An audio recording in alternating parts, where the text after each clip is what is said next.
What's up everybody, it's Matt from Peter Glenn. In this video we're going to show you the difference between the different levels of snowboards from beginner to advanced and exactly what that means when it comes to the board itself. Let's check this out.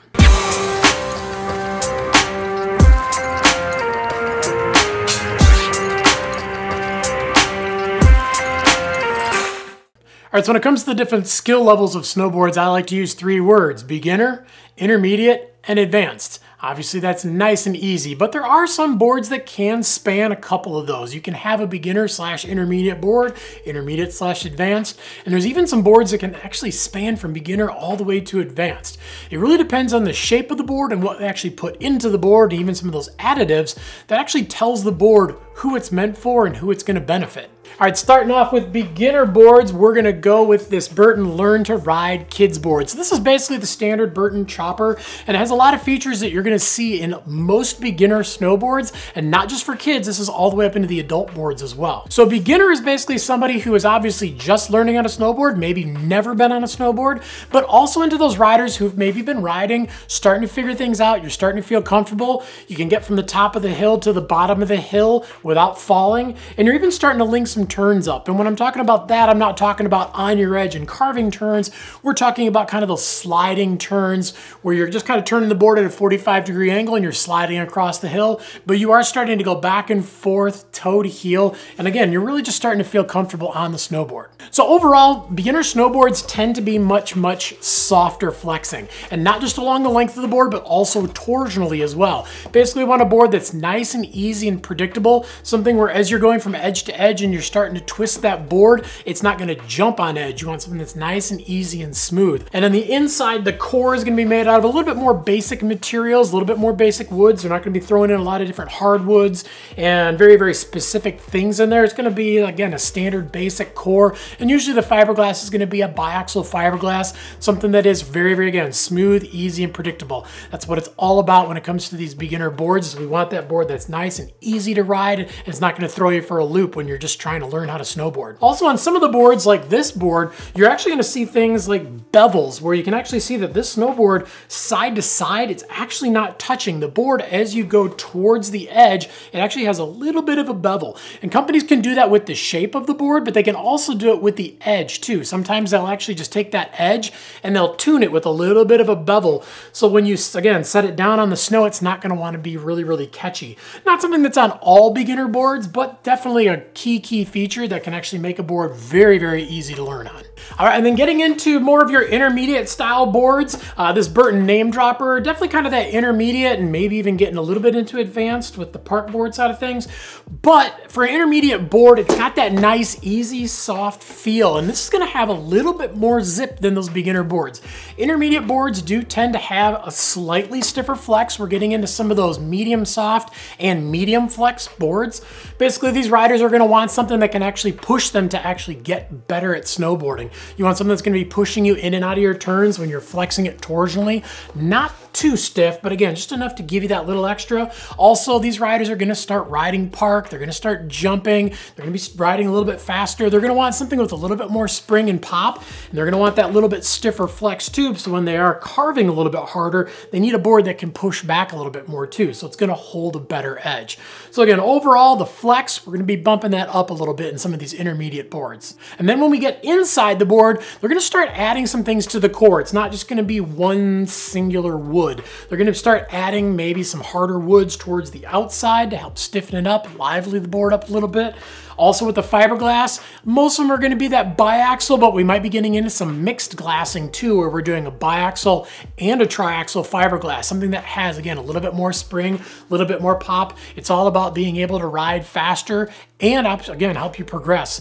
A lot of these intermediate riders, you're going to be getting into the park too. Beginner riders are not riding park. They're not skilled enough to ride park. When you do get into that point where you want to jump, you want to get on some rails and stuff, that's when you actually are a true intermediate rider rider, and you could really benefit from having a little bit more inside the board. And then with the shaping on the board too, we're gonna be looking at a little bit more traditional shaping, maybe a little bit more aggressive side cuts. We're not gonna be doing a lot of that bevel from side to side unless you're catching that occasional park board that is for learning and has that just that bevel on the edge. But for the most part, it's gonna be completely flat from side to side. You're gonna be getting into a little bit more bends where we're gonna be doing some more camber, rocker, even maybe some traditional camber, but you're gonna have, again, just a little bit more aggressiveness built into the board. Another thing you're gonna start seeing in some of these intermediate boards is maybe some additives, a little bit of carbon here and there. Not a lot, but maybe a little bit underneath your feet. Maybe not so much into the nose and tail, like maybe little strands here and there for that extra spring and pop, but we're mainly gonna be doing those carbons, those flax, Kevlar, any of those extra additives on top of the fiberglass to give it a little bit more spring pop, and most important, stability for those riders, again, who are looking for something to push them to get better. And then getting into those high-end advanced boards. Now, boards for advanced riders are going to ride exactly like that. They're going to be stiffer flexes so the board can push back. You're gonna need something when you're riding faster. These are boards that you're not gonna be riding slow on. The cores on these things, we're getting very specific with the cores. We're putting in super lightweight woods. We're putting in stiffer, harder woods in the key areas. Adding edge hold, adding spring, adding pop, lightening up the board a little bit too, which is gonna take the price up a little bit more. We're getting into those fiberglasses. A lot of times you're gonna be looking at mixed fiberglasses to full-on triaxle fiberglasses. And then also lots of additives. We're gonna be doing lots of carbons, lots of Kevlars, lots of things to add to the board that aren't really gonna stiffen up the board, but they're gonna make it react a little bit quicker. Lots of spring, lots of pop. Also into the shaping, you're gonna be looking at some boards like this Rosignol. This one has a little bit more of a traditional shaping, but we're gonna be getting into boards that have a little bit more taper to them, very aggressive side cuts, boards that are gonna wanna float and carve super hard. Now that's a good generalization when it comes down to beginner, intermediate, and advanced boards. Now obviously there are exceptions to every single rule, especially when you're getting into those advanced boards. Maybe some advanced riders, they want something that's a little bit more predictable, so they're not gonna have a really stiff board. They're basically gonna have something that's a little bit softer, but basically has more additives in it to give them the spring, the pop, and the hold that they need, but still keeps things relatively nice and easy in and out of your turns, especially for some of those higher end park riders. Another thing to look at too is specific park boards. Now park boards are, again, technically not beginner boards. If you're a beginner, you're not riding park. Intermediate riders are the ones riding park.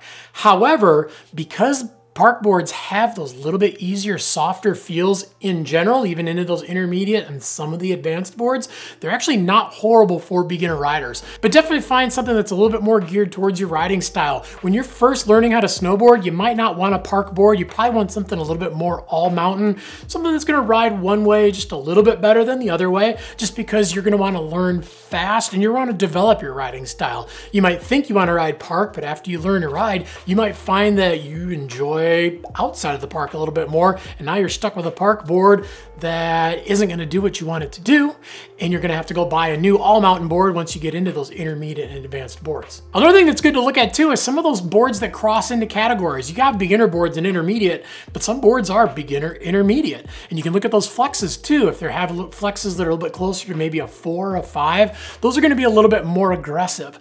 And if you are somebody who catches on to things, or let's say you skateboard, you surf, or again, you're just very athletic and you catch on to stuff really quick, buying a beginner board, even if you've never ridden, might not be the best thing for you. You might want to go more towards those beginner/intermediate style boards, or even into some of those intermediate boards. Because if you do catch on super quick and you buy a specific beginner board, you're gonna outgrow the performance of the thing like that. So again, you might spend a couple more dollars, we're talking 50 to 100 more dollars to get a little bit nicer board to start with, but it's gonna save you a lot of money in the long run. When it comes down to it, buy a board based on your abilities and be realistic about it too. Yeah, you could find a board that looks really cool and you might think, oh, this board is awesome, I wanna get this because it looks super good, but it might be a board that's way out of your league, whether it's too advanced for you or too beginner for you. And then when you're out riding, you're not gonna be looking down at your board and how cool it is. You're gonna be bummed because you're not actually having fun on the hill because this board isn't performing up to your standards, or it's performing way beyond your standards and you're having a heck of a time on the hill. But if you got any questions beyond what we talked about on the video, definitely leave some comments down below. We're on there every single day trying to answer your questions. We wanna make sure we get you into some rad gear, but most importantly, we wanna make sure it's gonna fit you, it's gonna fit your riding style and your riding abilities. Also make sure to like, subscribe, and definitely get that notification bell on too so you can find out when all the new videos drop. Make sure to grab yourself a board that's within your abilities and get out and ride, because any day of riding is a good day of riding.